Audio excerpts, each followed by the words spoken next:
Hello, everyone. Welcome to the Etech Leadership Table. This is a podcast where we invite you to pull up a chair, grab a cup of coffee, and join us as we tackle some remarkable discussions on everything leadership.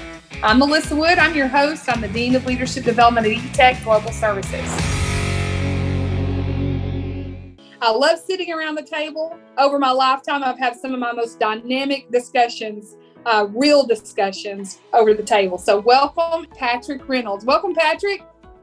Hello, Melissa, and thank you so much for having me on your podcast. I'm honored that you would allow me to come onto your podcast and just have a really informal discussion around any subject that you would like to have a subject on. I think we're going to be talking about chat today, so I look forward to it. Just so our podcasters know, we've been begging Patrick to come on this podcast forever, but he's a superstar, so it just takes him a while to join the table. But I'm glad you pulled up a chair and you're joining the table, the leadership table on podcast. Today, it's all about chat. And, Patrick coined this phrase, and I know Jim coined the phrase too, but they came together and coined the phrase chat is where it's at.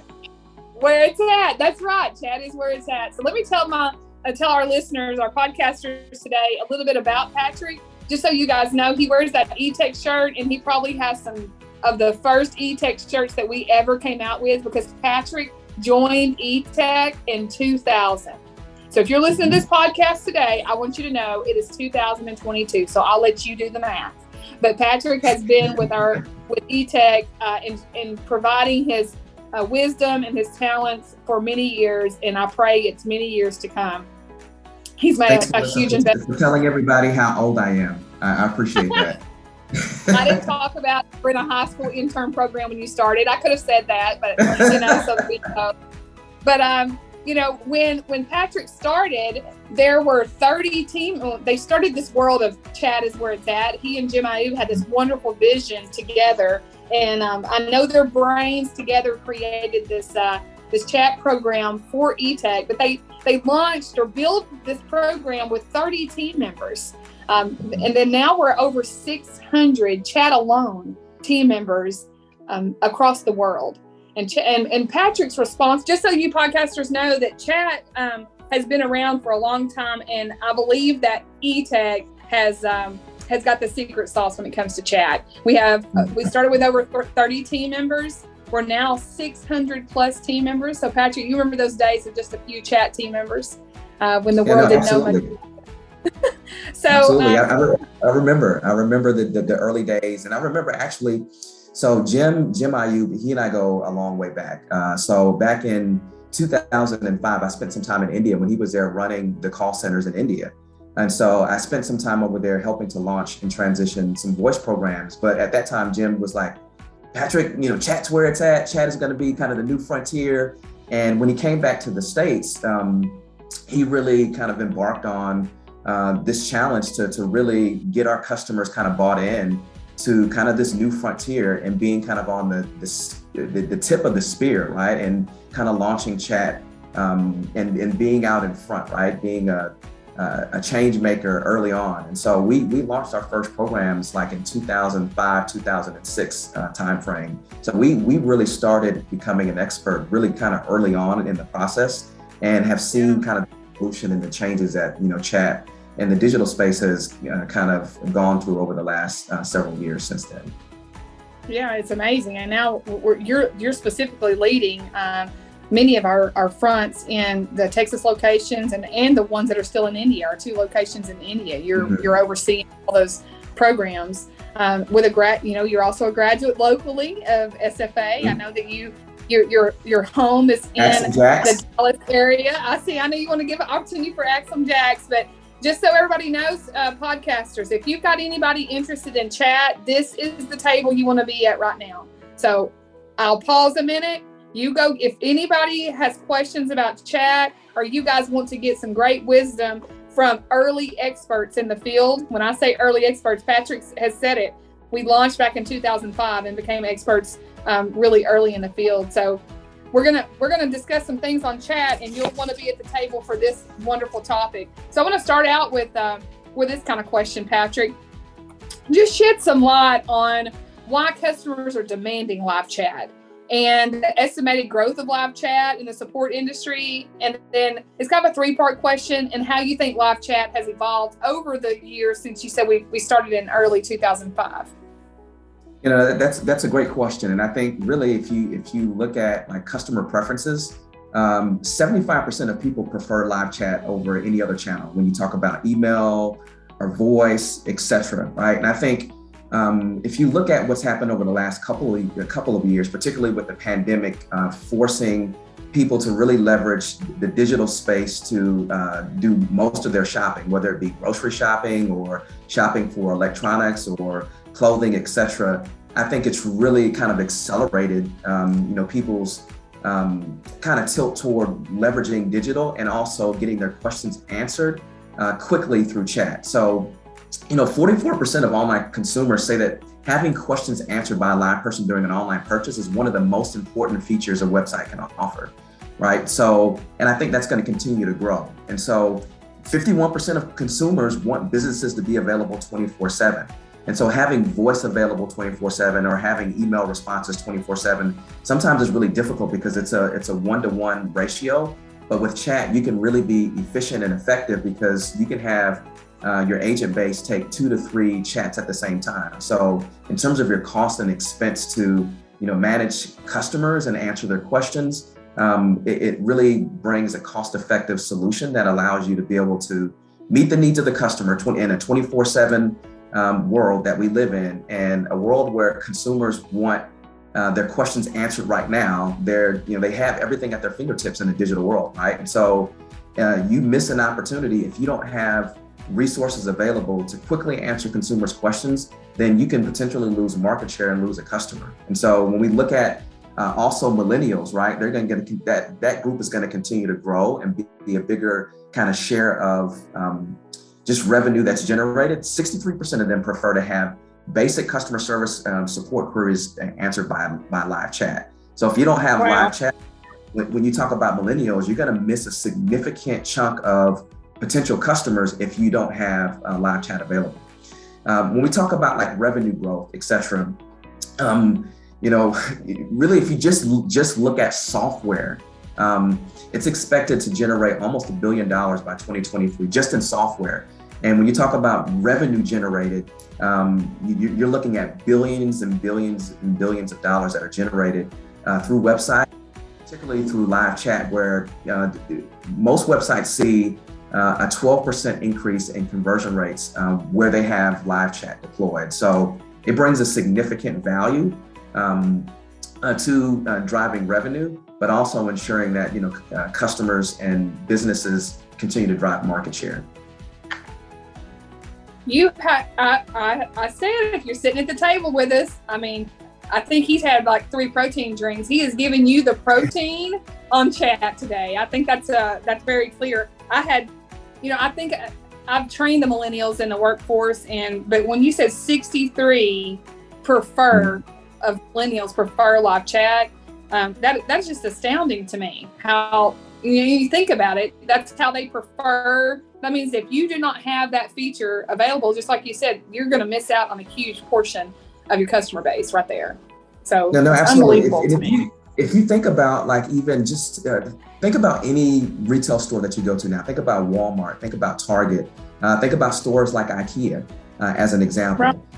Many stores are going to where there's like this really kind of this self-service kind of element to it, where you go buy your groceries. And in Walmart, I just went in the other day and they didn't have any lines open to where someone could check you out. Now Target's a little bit better when it comes to that. Maybe they have like 1 or 2 lines, but for the most part, you buy your groceries, you go self-checkout. It's kind of self-sufficient. And if you think about it, that's whether we like it or not, it's going to that in the digital space and also in the retail space where, when you go to IKEA, you go around, you find out what you want, you pull the tag, and then you go down to the warehouse and you go find the pieces, and then you take it home and you put it together yourself, right? So I think millennials are kind of used to that. And so a business has to really be able to meet that need in terms of, kind of that self-service, but also having a resource available when they have questions those questions have to be answered quickly. Their expectation is for questions to be answered, in less than a minute. And if you don't have resources available, then they're going to move on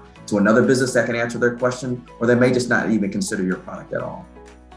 That's it. It's the resources. I'm getting to where I prefer to have no interaction. Like when I go shopping, I downloaded apps on my phone and I'm just checking out things. I don't even encounter with anybody. But you're right. If I have a question about something, I want it pretty quickly. I believe that's why some of these fast food restaurants now have 2 windows. They want things to be done quickly and efficiently. So when you bring that up, it makes me think about there are some key areas where there's a mismatch between what the customers desire and what the businesses are able to provide. And tell me how, if live chat is done right, how that helps overcome this. So explain that to our listeners. Yeah, no, that's a really good question. And I think, one of the things that we have to consistently have conversations with some of the businesses that we help deploy chat is number one, what is your customer base, right? So as an example, if your customer base kind of trends a little bit older, their expectation is going to be for there to be, more voice available and for someone to talk to, right? So number one, understanding what your customer base is. But from the agent perspective, understanding what resources that they have available to really completely resolve the customer issue, whatever it may be, whether it's customer service or sales. There tends to be this desire to say, okay, we have chat available. Let's put everything toward chat because it's a cheaper channel to do business. You can handle 2 interactions and 3 interactions. But most often what happens is that the tools aren't really up to par in terms of what the agent has available to them to truly be able to help the consumer resolve whatever their problem is. And so it's twofold. It's making sure that you have the digital space cared for in terms of like having chat available, but like those back end resources for processing an order or answering inquiries. The agent that is interacting with the consumer needs to have quick access to that information so that they can quickly get the answer back to the customer. Because what you start to see a degrading in the customer satisfaction scores. So the customer satisfaction scores are amazing when you look at chat compared to voice. It tends to be above 80% compared to, between 40 and 60 in voice, right? So there's a real value in having the ability to be able to interact with customers through chat. However, you start to see that degrade when your response times exceed 30 seconds. So if your agents don't have the resources available to quickly be able to get the information that they need to respond to the customer appropriately, then you start to see frustration and friction where the customer gets frustrated and then they abandon. And then what happens is if you also have the ability for them to call in, then you have a scenario where they call in. So they've used up your resources in chat and now they're calling in. And so if anything, your cost is now increased because you use 2 different resources to answer the question. So really the biggest thing is do you have the right resources and tools available to the agent that is interacting with the end consumer to be able to resolve their questions 100%. And it may not necessarily be 100%. They are empowered to assist the customer. Yeah.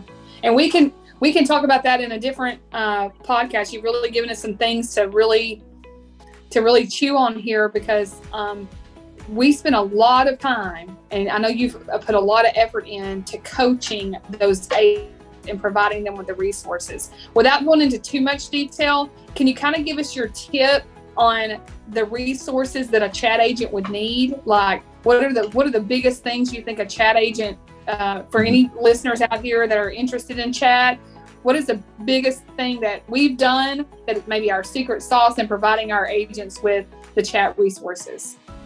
So I think the biggest thing is that making sure that the agents have a voice, because your front line is going to be your best resource for making sure that they have the tools that they need. So for an example, you tend to have, when you have like a bank of canned responses, that tends to be, created by a team that's completely separate from the operational team. So there's a lot of legal speak in it. They tend to be kind of lengthy and long.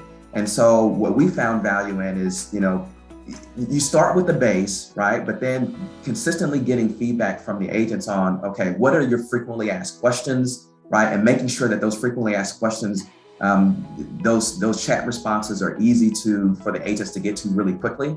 So through hotkeys, through kind of redesigning the way that the responses are available to the agents within the chat platform and the console. So making it easy for the agents to get to kind of those frequently asked questions, right? So that they can respond quickly. And then for those more difficult questions, having resources available so that they can quickly, type in a question and get to it so that they can find, those resources quickly. One of the valuable things about chat is that in voice, you have to put a customer on mute, right? And say, okay, neighbor, or supervisor, can you help me with this? With chat, I mean, you can ask your neighbor or you can ask a supervisor, hey, what's the answer to this question? And it happens in real time. So I think there's a lot of value in it. It creates a sense of team where, teammates helping each other out. And there tends to be that knowledge base tends to be at the agent level. Not saying that leaders aren't needed, but the agents are doing it every day, right? And so being able to leverage your neighbor and other people that are on your team to quickly answer customers' questions, I think there's a lot of value in that. Yeah, from a human resources perspective, we talk about employee engagement a lot, right? The ESI. Mm-hmm. And I've seen that actual feedback from our frontline level saying that we have a voice. We have a voice in several things in the organization, but we also have a voice in just the basic ability to do our job. And then the other part of that would be a lot of people say, "Ooh, I bet when you have a chat center, like if you have a chat center, I know we have lots of work at home, but if you have a chat center, they think it's going to be quiet and all you hear is just some typing." But that is not the case. Like you hear, "Hey, help me here," and the agents, like you said, are collaborating. And I believe it makes just a strong foundation. You're right. It's peer helping peer, and that is our secret sauce. So you heard it here. So take that protein and take the protein and do what you wish. And so the other thing I want to talk to you about and just get some knowledge from you is with chatbots, they're a trend now, right? How should companies strike the right balance between the human touch and the chatbots? Talk about that a little bit. Yeah, so that's a really interesting question, and I think with chatbots, technology is evolving, right? And I think businesses have to proceed with caution because I think what they're trying to do is devote most of their resources toward higher value customers, right? And so, they tend to deploy chatbots for like really simple questions or to triage customers, right? So the customers go in, they type in a question, and there are these bank of questions based on keywords where the chatbot then responds, right? And so I think there can be value in that if it's a very simple process about like, okay, how do I make a return, or what's the phone number to this? But when you start to get more complex questions, there can be some frustration at the consumer level where they're typing in questions and there may be 10 questions in and their question hasn't been answered, and there's not the ability for them to engage a live rep. So there has to be a balance between, okay, making sure that you don't engage in like this low-hanging fruit that really can self-service.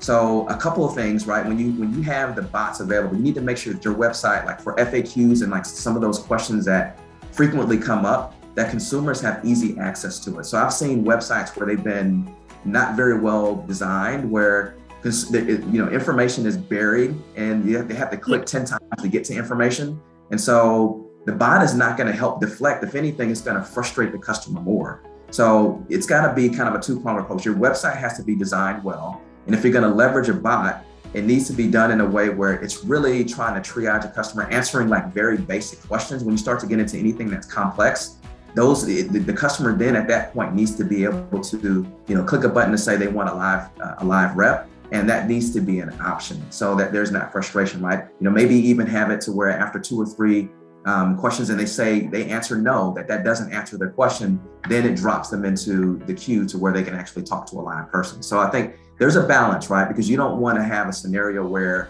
you have agents tied up with like low value customers that just, asking basic questions. Because at the end of the day, it's got to be a revenue generator, right? You got to be able to drive conversion rate. You got to be able to generate incremental revenue, et cetera. So there's definitely a balance. You just have to be careful and understand your customer base, and also make sure that you don't frustrate them more. So, and then in the future, they don't do business with your brand.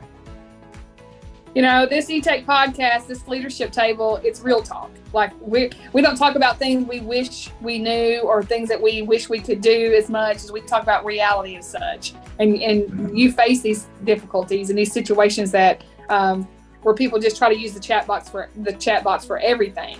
What are we doing different? What is Etech? We're revolutionizing chat box and live chat.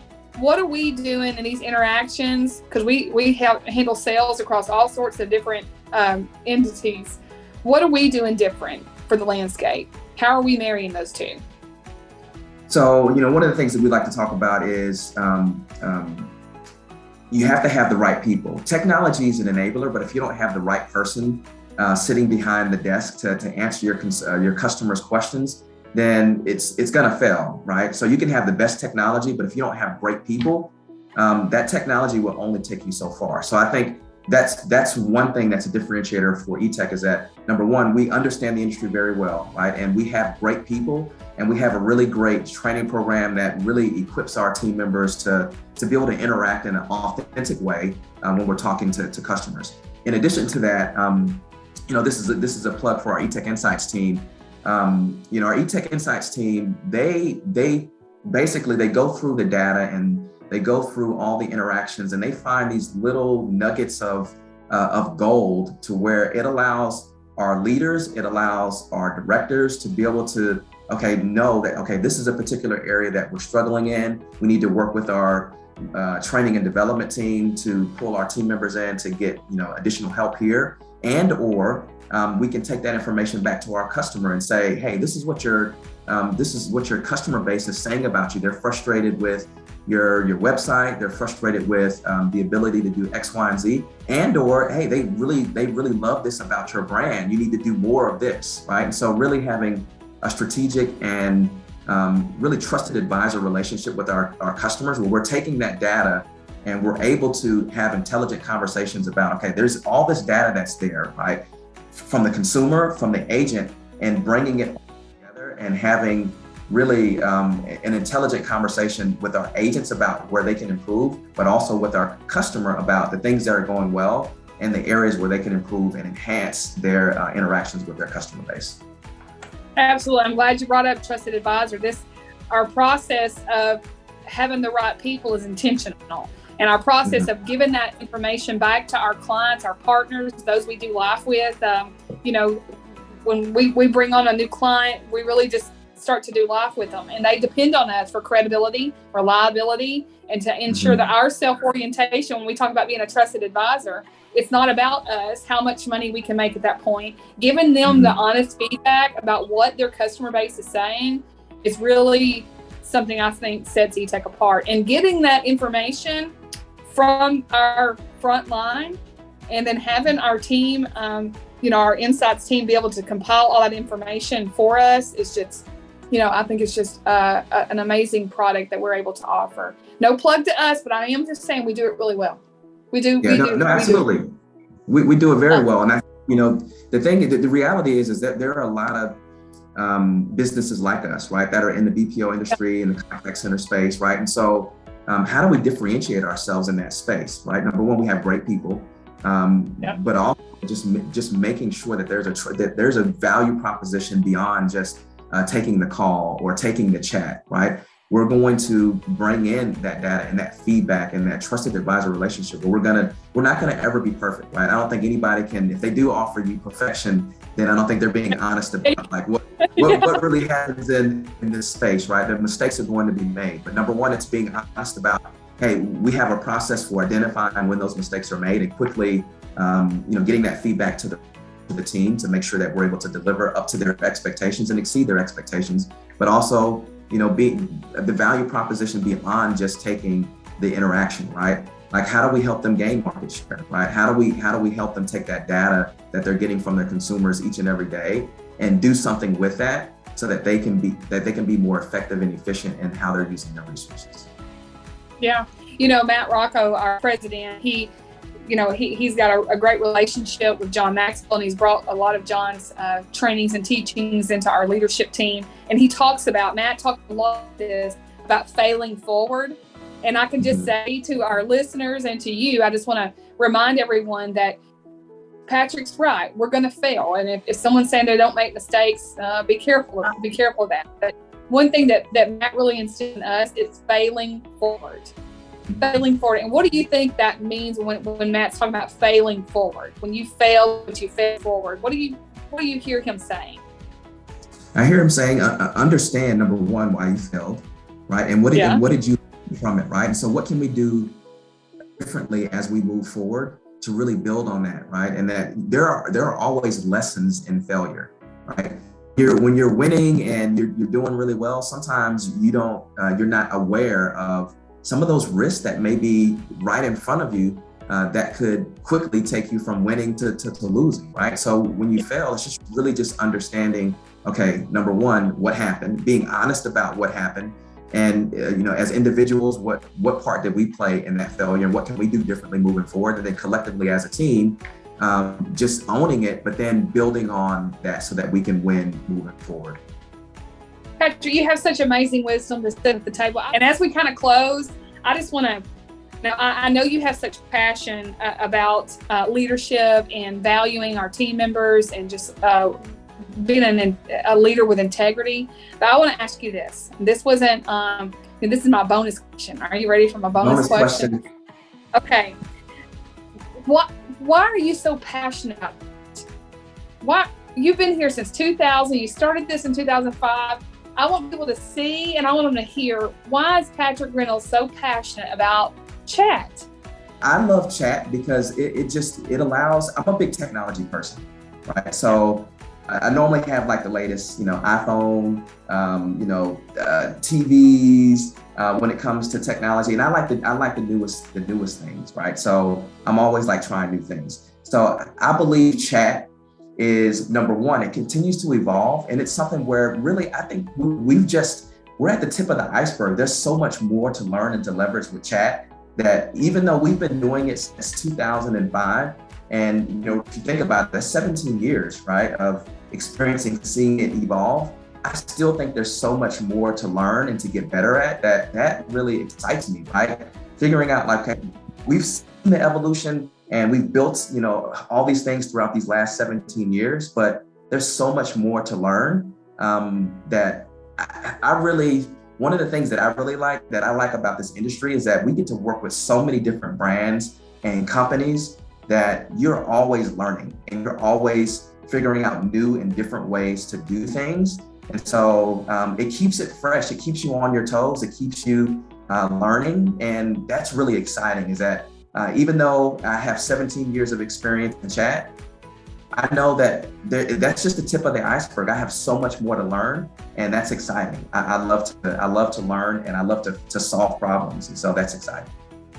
This is why we've been able to play in this field so successfully, because you're not afraid to fail forward, and you're also not afraid to really be creative and try just unique things, because you know that the world, is just so vast of opportunities out there. So thank you for joining us. Yeah, it is interesting, and I know you have the latest and greatest of everything, and that's why you make sure that that our team members have the latest and greatest of everything. So thank you for joining us at the table. This has been a wonderful chat, no pun intended, on everything chat for Etech. But thank you very much for the table, podcasters.